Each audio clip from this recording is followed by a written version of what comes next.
Welcome back to ciLiving. Before the break, Richland Community College Engineering and Technology instructor Brad Curry showed us how to assemble, tell me what they're called again?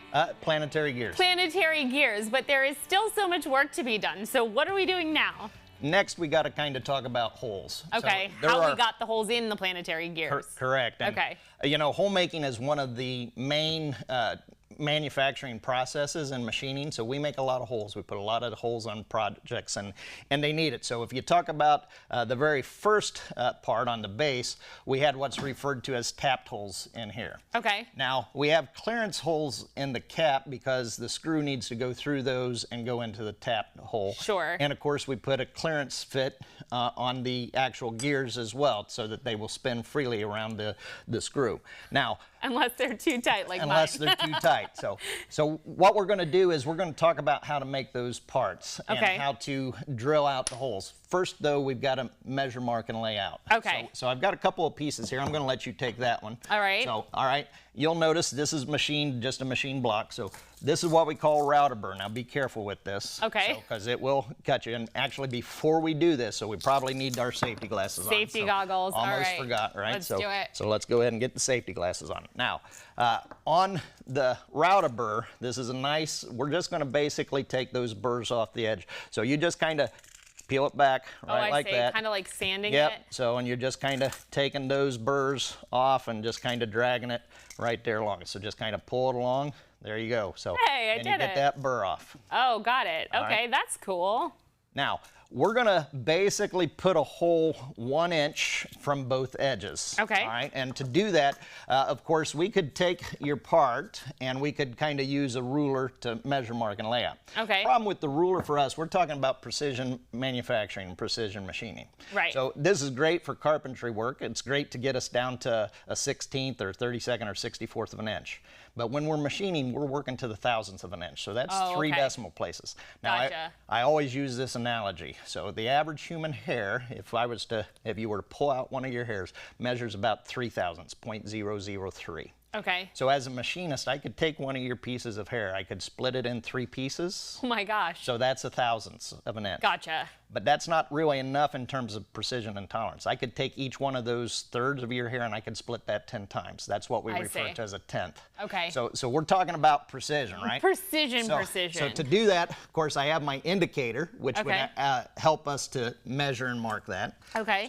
But what we're going to do here is what we call a height gauge. Okay. Now this height gauge helps us to measure and mark parts to the thousandths of an inch. Gotcha. So you're going to have your piece. We're just going to basically mark it. So go ahead and grab your piece there. Okay. So I've got what we call a scribe on here. So I'm just going to kind of scribe this right here like this.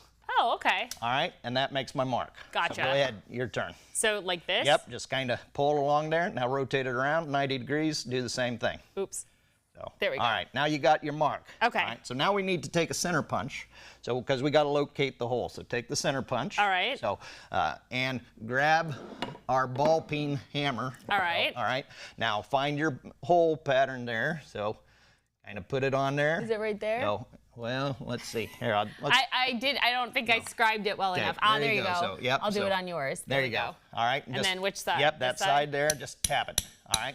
There you go. Now, you've got a starter hole on there. Now, that's going to help us to lead and helps direct the drill bit when we go in to do that. Gotcha. All right, so let's go ahead and move that over to the machine. Move this over to the drill. So, yep. Okay. Now, we can, if you have a lot of hand pressure, you can basically use your hands, but there's a safer way. So we're just going to kind of put this up here like this. Got it. Oh, we're going to get it in our vise. All right, now that little hole indentation that you put in there is going to help you to actually center the drill bit. So let's go ahead and turn this on.